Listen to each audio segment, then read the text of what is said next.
Hello everyone, welcome to a new episode of the askST at NLB video series. It's brought to you by the Straits Times and the National Library Board.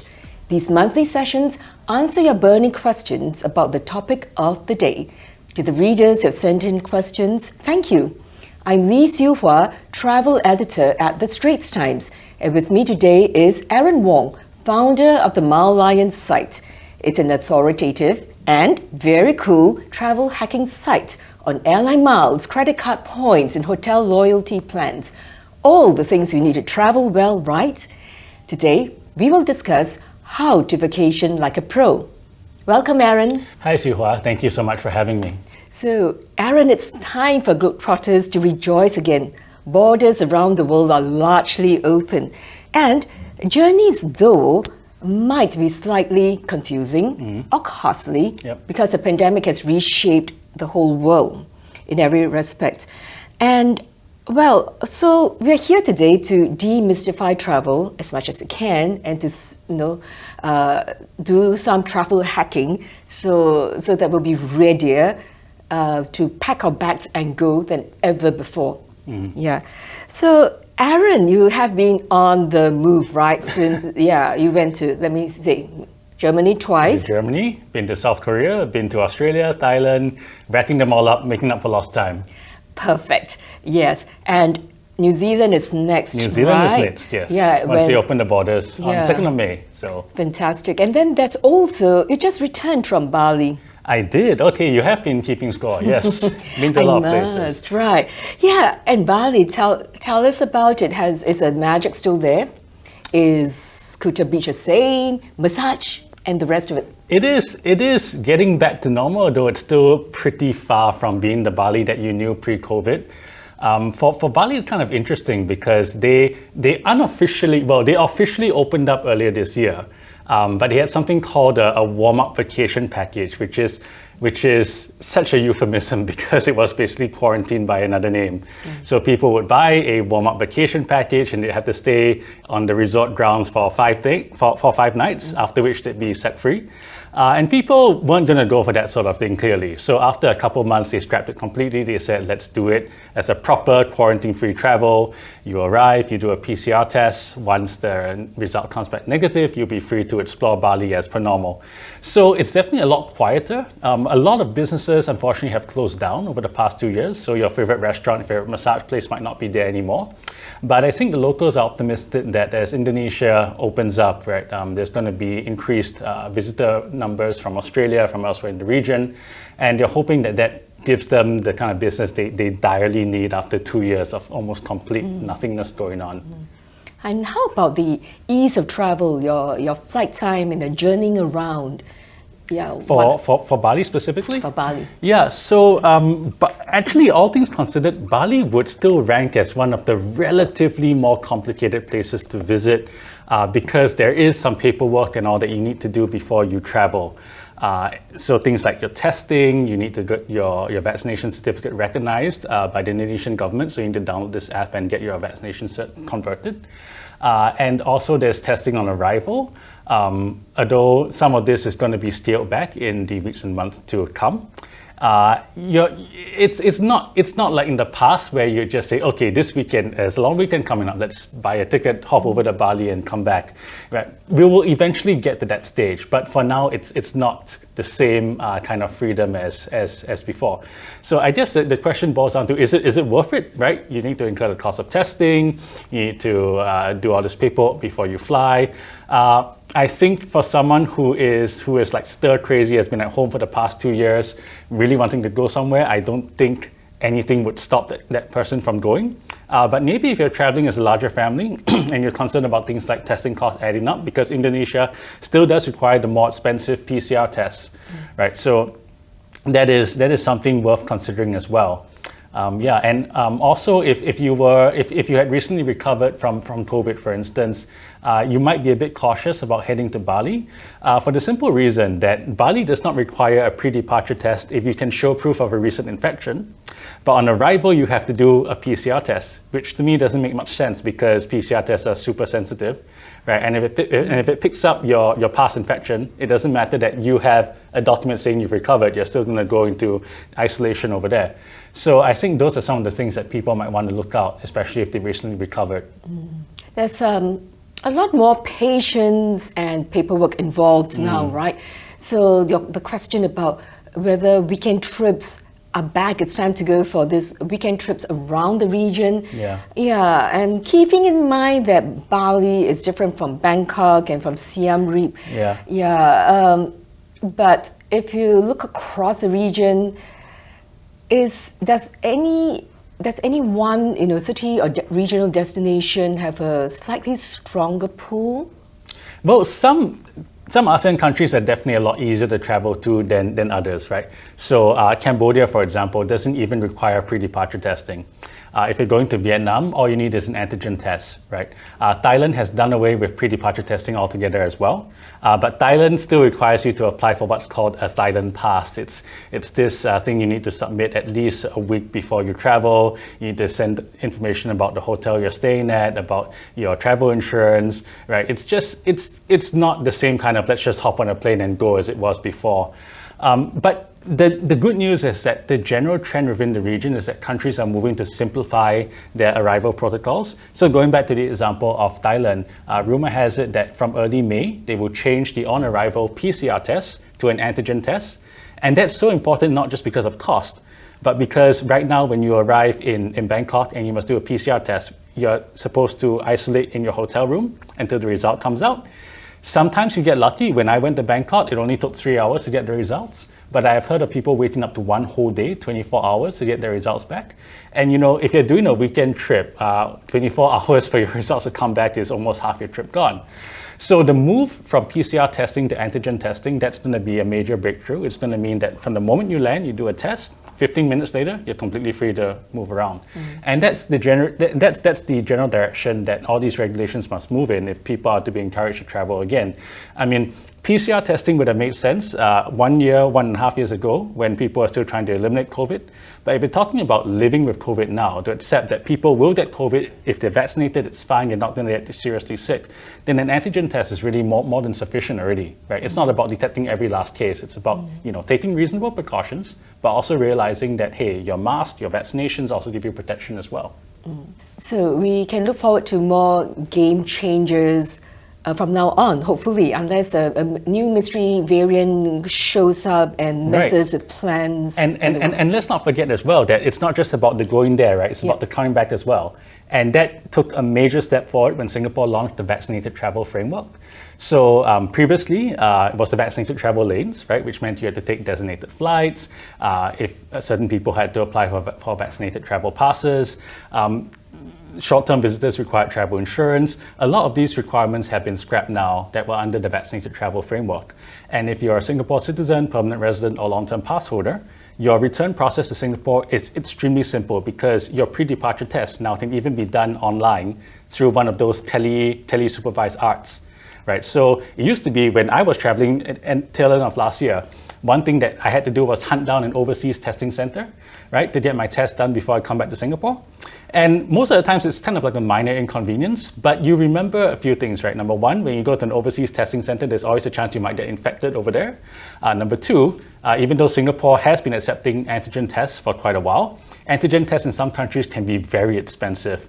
In South Korea, I believe it was close to $100 to do just an antigen test, right? So the whole idea now that I can do a tele-supervised antigen test online, about $9 to $12, right, plus the cost of my own test kit, and then come back, that is a major step forward in terms of convenience.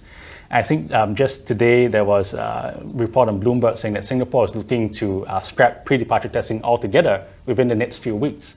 So if anything, that's going to make travel back to Singapore almost exactly the same as pre-COVID days, right? So when people go overseas, yes, there's some restrictions, but when they come back to Singapore, it's easy peasy. Sounds like all-round good news is rolling in. Despite the situation of overcrowded airports and people, travelers, for some people, they've done the first flight out already. Like your first several flights First of out. several. Yeah. First of many. Yeah. And for those who are about to step into the whole domain, universe of travel again, it might be a slight mystery. I think you were relating the story of your father also. It sounds very relatable. Oh yeah. So yeah, for context, I took my dad. Was it last month? Last month in March, we went to watch the Indian Wells tennis tournament in Los Angeles. Well, it's actually in Indian Wells, which is about 2 hours drive from Los Angeles. And this was his first trip overseas ever since the borders closed, right? So as you may already know, the US is so over COVID. They've moved past it to the point where there's no more mask mandates, right? People are getting on with their lives, and life has just completely, well, almost entirely gone back to normal.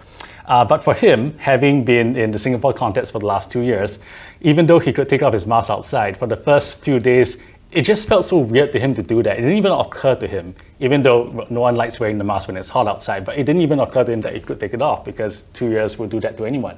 I think we're seeing that back in Singapore now as well, right? Even though you can take off your mask outside, most people are still keeping them on. So it's stuff like this that's going to take a while to rewire your brain. I mean, stuff that is completely second nature to you now, but hey, before 2019, no one even wore a mask, even if they were sick, which is probably not a good idea, right? But it's trying to rewire your brain to what the new normal is going to look like. Yeah, and I think there is an element of uncertainty there, because my dad is a fairly seasoned traveler, right? But before we flew to the US, he was asking me all sorts of questions like, what do I need to apply for? Is this test okay? Do I need to test in 48 hours, 24 hours? How do I print my vaccination certificate? There's all this kind of performance anxiety that people are going to face in the initial stages.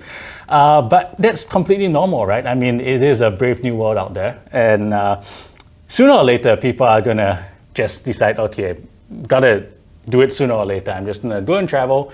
There'll be some red tape involved, but it's the cost of travel right now. And with every month that goes by, those barriers become fewer and fewer.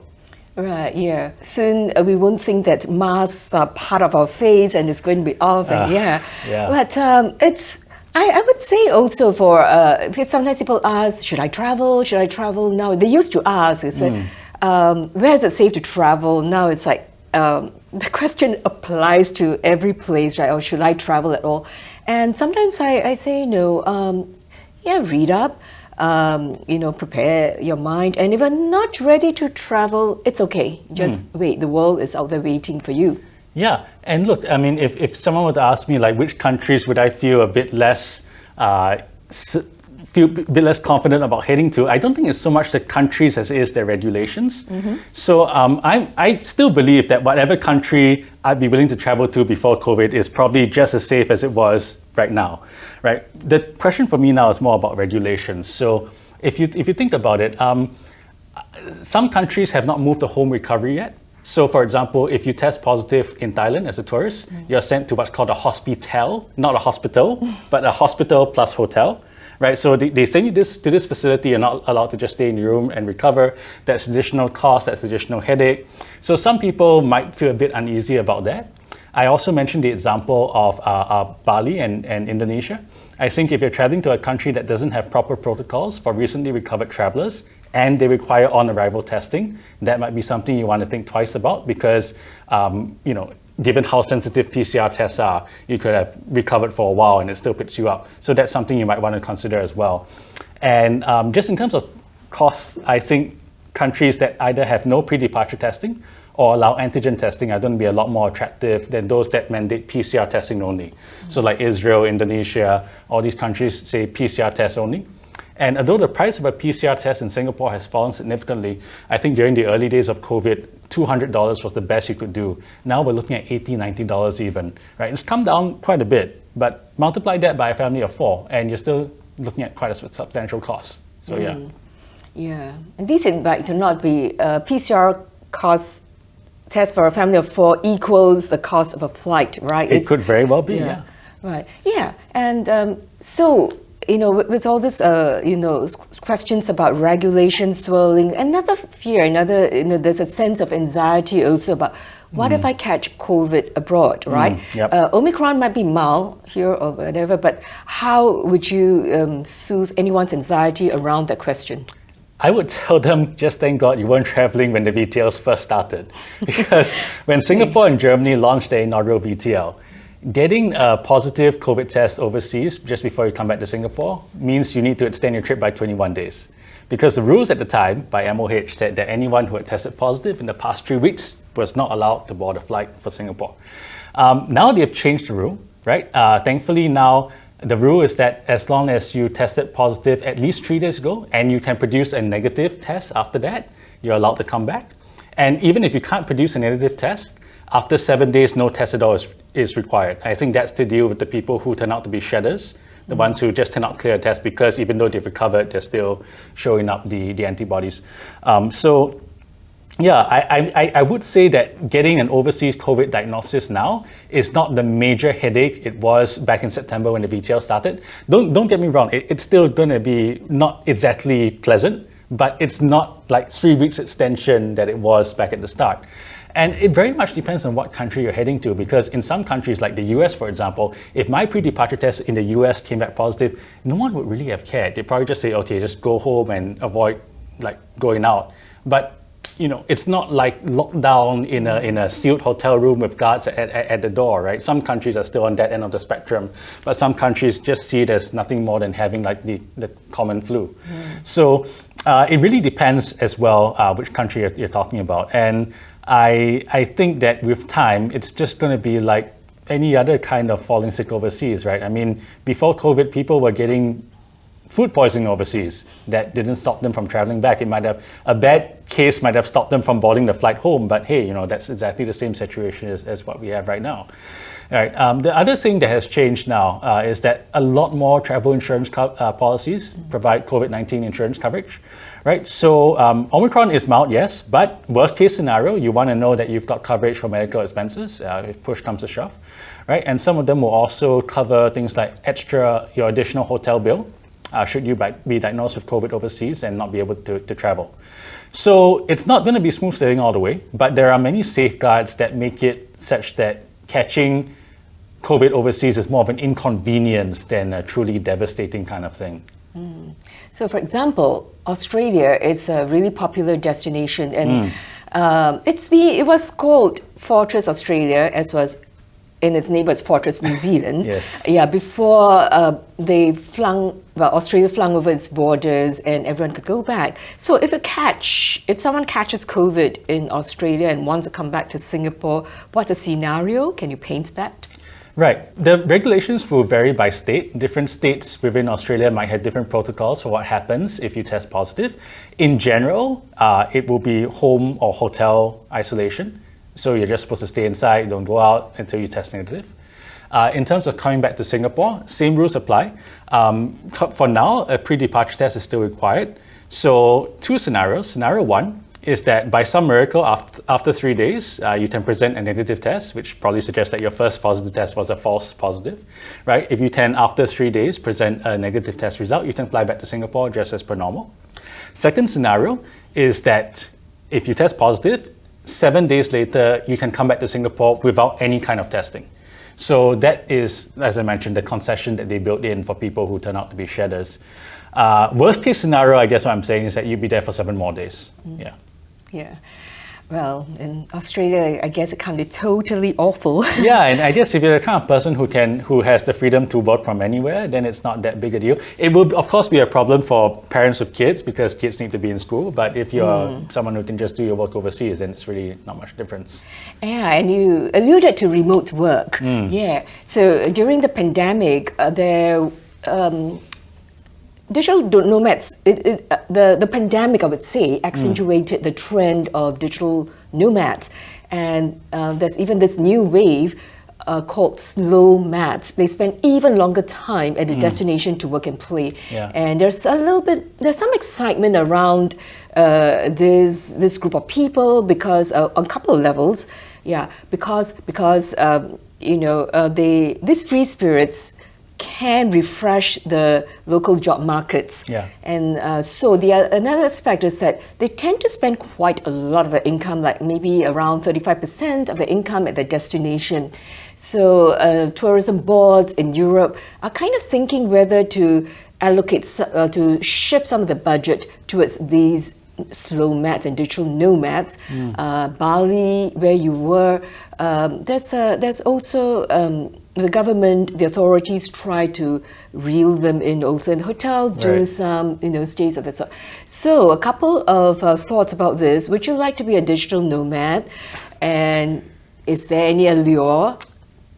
So I think the nature of my job right now kind of lets me do that, because it's no different whether I write from Singapore or I write from Saudi Arabia, right? It's just completely the same. As long as I have an internet connection, I can work from anywhere.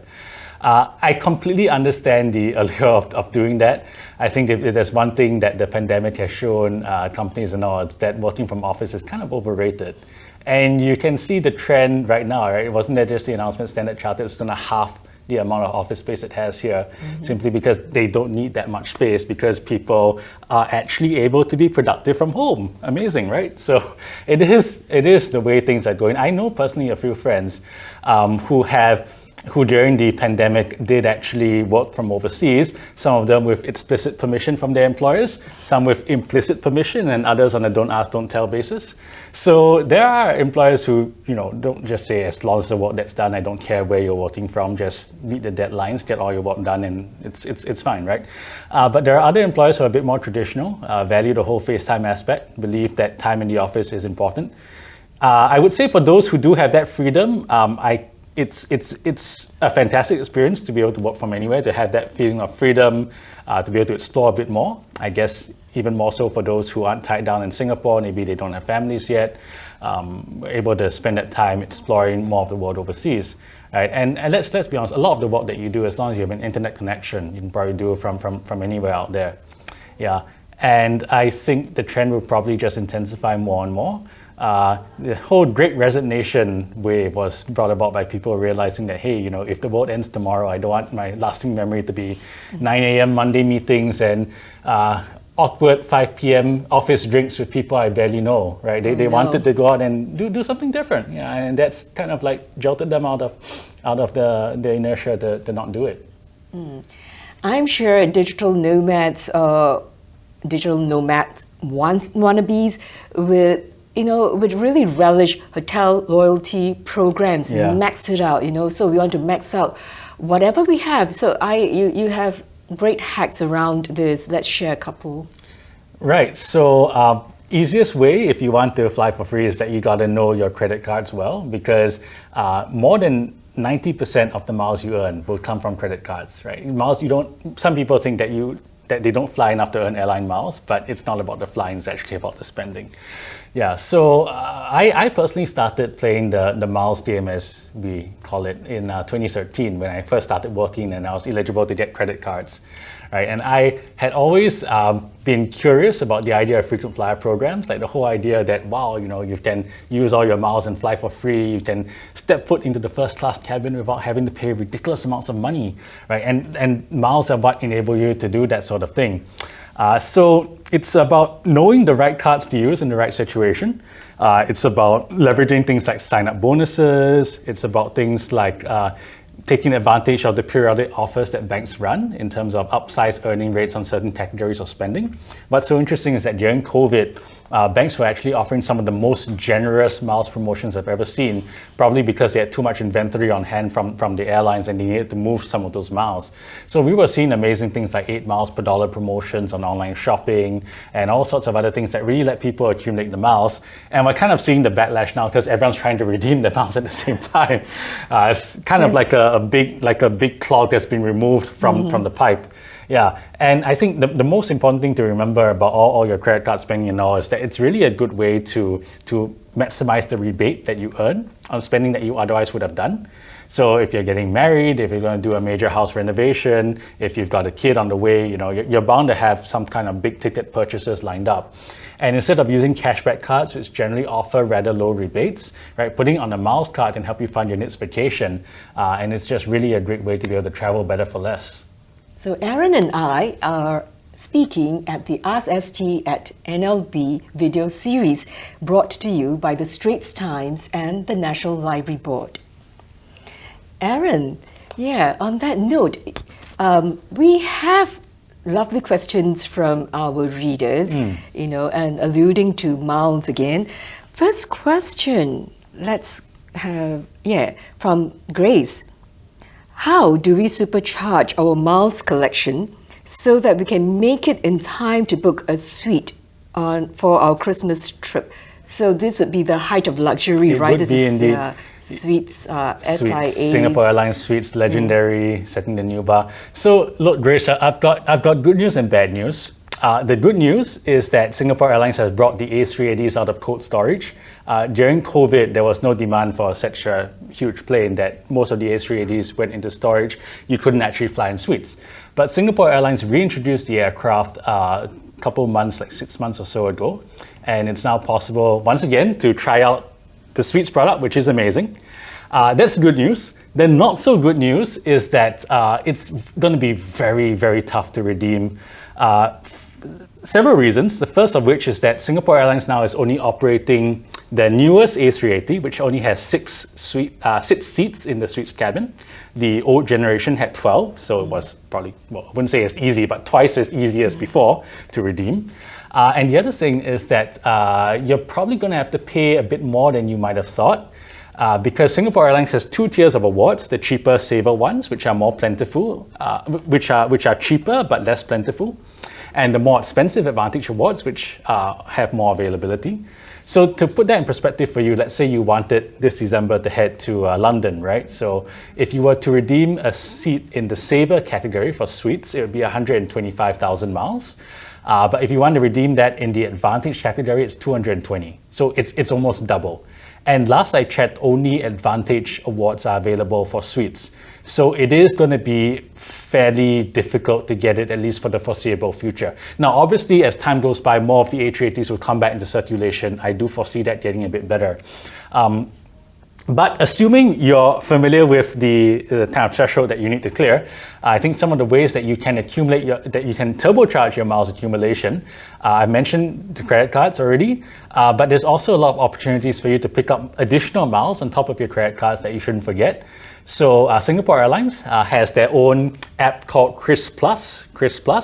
What it is it's kind of like a double dipping app because it lets you use your phone to pay at certain merchants. And when you do, you earn miles not just from your credit card, but from the Kris Plus app as well. So they are running a promotion that goes on indefinitely, where Kris Plus users can earn additional 3 to 9 miles per dollar at merchants like Harvey Norman, at Challenger, at the Pan Pacific and Park Royal Hotel restaurants, right? At many of your favorite coffee joints. All these are basically free ways to rack up additional miles on top of what you can earn from your credit card. So if you find the right merchants, you earn 9 miles per dollar. With Kris Plus, you earn another 4 miles per dollar. With your credit card, that's 13 miles per dollar. That's going to turbocharge you very, very quickly. But there's also a lot of other ways as well. So when you're shopping online, you can use a portal called KrisFlyer Spree. What this is it kind of works like a cashback portal. I don't know whether you're familiar with the concept, but when you click through a merchant through the KrisFlyer Spree website, you get rewarded with additional miles on your purchases on top of whatever miles you earn from your credit card. So these are just some of the ways that you can, try not to leave miles on the table because airlines are looking for ways to give you miles and you don't take it, you're just not maximizing your true accumulation. Right. It is going to be quite a challenging threshold, I think, to redeem a suites ticket for Christmas, especially because Christmas is such a peak period. But you should be able to earn the miles required if you're able to follow those tips. Right. Well, so Aaron, that's your world, right? You have been on suites a couple of times. Yes. But really, was it that private space with your the closing door? You have a double bed. They have upsized the bathrooms. It's pretty incredible. It's the closest thing you have to a hotel room in the sky. Yeah. It is a once in a lifetime kind of experience, and hopefully the A380s will stay around long enough for more people to get a try. It's no secret the A380s are eventually on their way out. It's not the right aircraft for the world that we're in, but we probably have at least a decade, hopefully, where people are able to still enjoy it, and then after that it'll become aviation history, sadly. Yes, until the next suite experience. Yeah, we have another question. What are the countries you'll avoid even though the world has opened up? Right. Yeah, so I touched on this just now. I was saying that some countries I feel are a bit more difficult to travel to in terms of the regulations.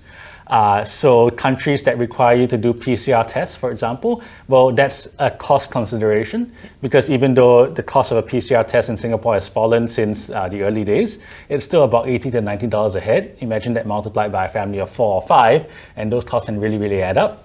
So all things considered, I would much rather travel to a country that either has no pre-departure testing requirement or allows antigen tests than one that strictly insists on PCR tests. The other thing I'd consider, especially if I were a recently recovered traveler, is to think about whether or not the country has clearly defined protocols for people who have recently recovered from COVID. Because the last thing you want is to get picked up by the on-arrival test overseas as COVID positive, even though you have recovered already, right? Because that can lead to additional expenses. You might get sent to isolation, really ruins your entire holiday. The third thing I would say is I would tend to favor countries that don't have so much red tape involved. Case in point is Thailand. Thailand requires all travelers now to apply for what's called a Thailand pass.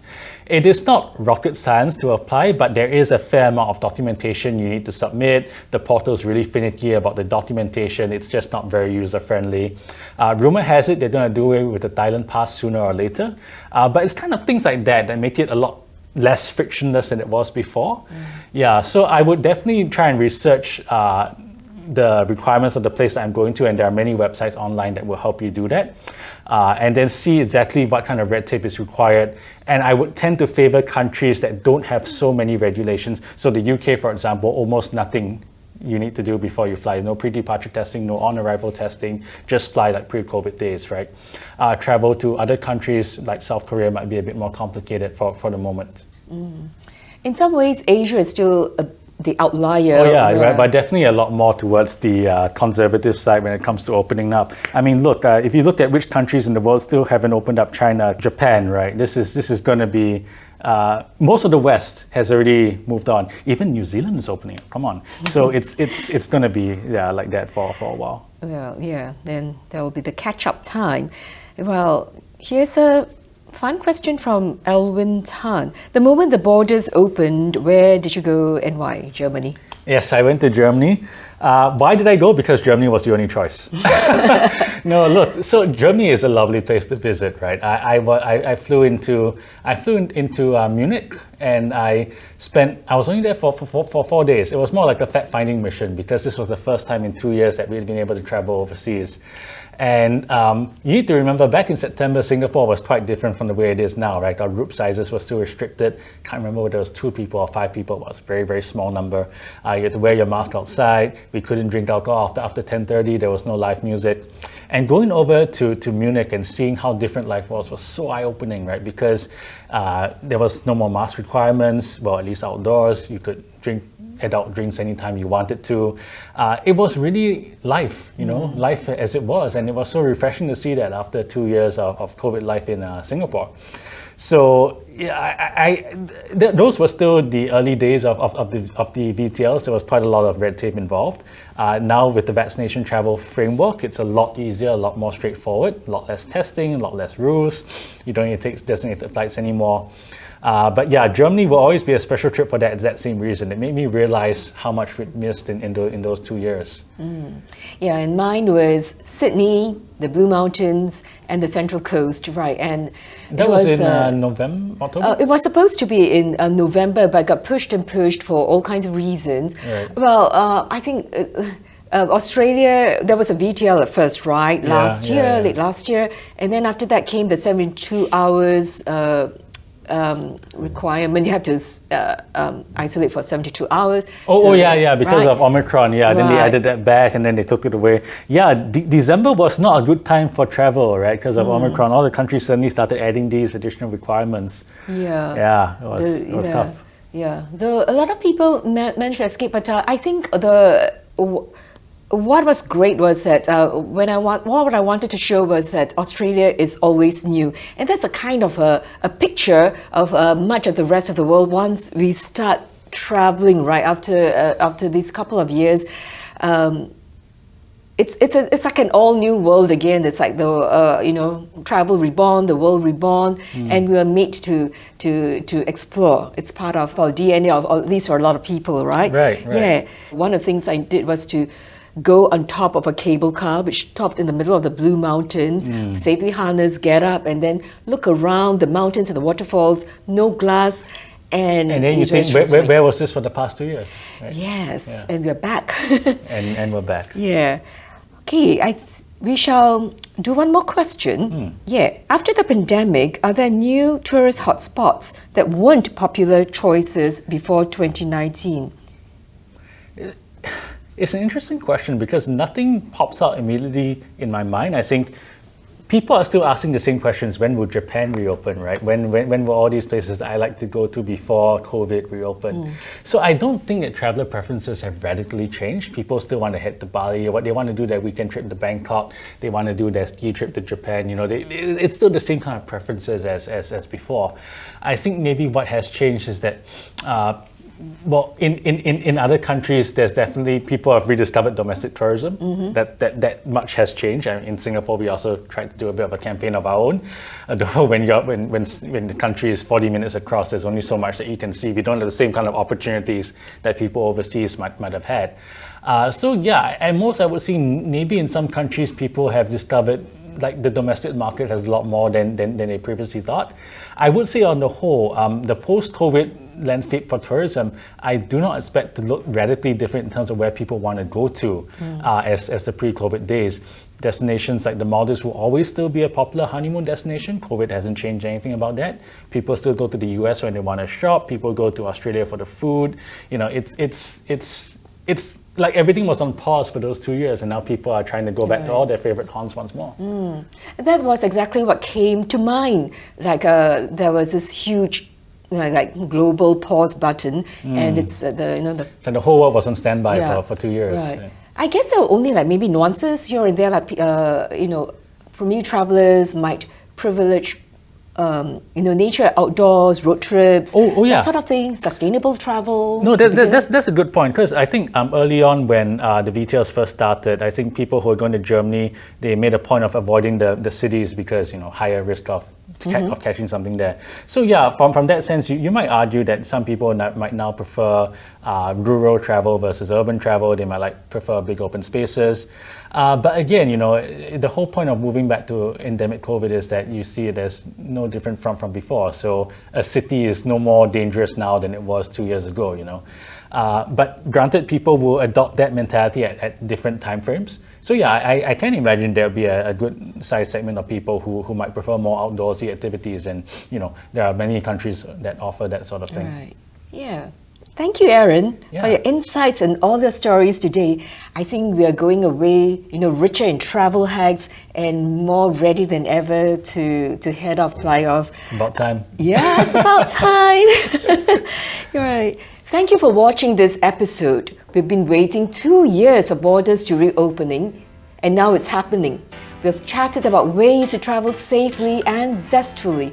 This session is part of the askST at NLB series brought to you by the Straits Times and National Library Board. To watch past videos or listen to podcasts, check out the link below. Thank you. Stay safe, stay inspired.